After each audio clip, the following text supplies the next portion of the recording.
Need to move your crypto from one blockchain to another? In this video, I'll show you how to bridge crypto between chains step by step. Bridging means transferring your crypto from one blockchain to another, for example, from Ethereum to Polygon or Solana. You might need to bridge crypto to access cheaper fees, use different apps, or move funds between networks. Before bridging, make sure you have a wallet like MetaMask or Phantom and enough funds to cover transaction fees. First, choose a trusted bridge platform. Popular options include official bridges, decentralized bridges, or wallet-integrated bridges. Connect your wallet to the bridge platform. Always double-check the website URL before connecting. Choose the source network and the destination network. For example, Ethereum as the source and Polygon as the destination.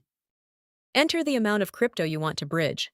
Make sure you leave some funds for gas fees.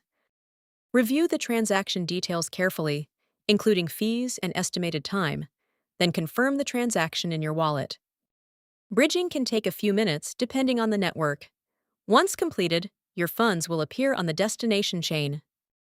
Always use trusted bridges, double-check addresses, and make sure you select the correct networks to avoid losing funds. If you need to send tokens to multiple wallets after bridging, doing it one by one can be time-consuming and increase fees.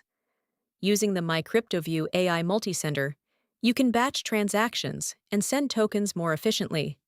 You'll find the link in the description. To bridge crypto, choose a trusted bridge, connect your wallet, select networks, enter the amount, and confirm the transaction.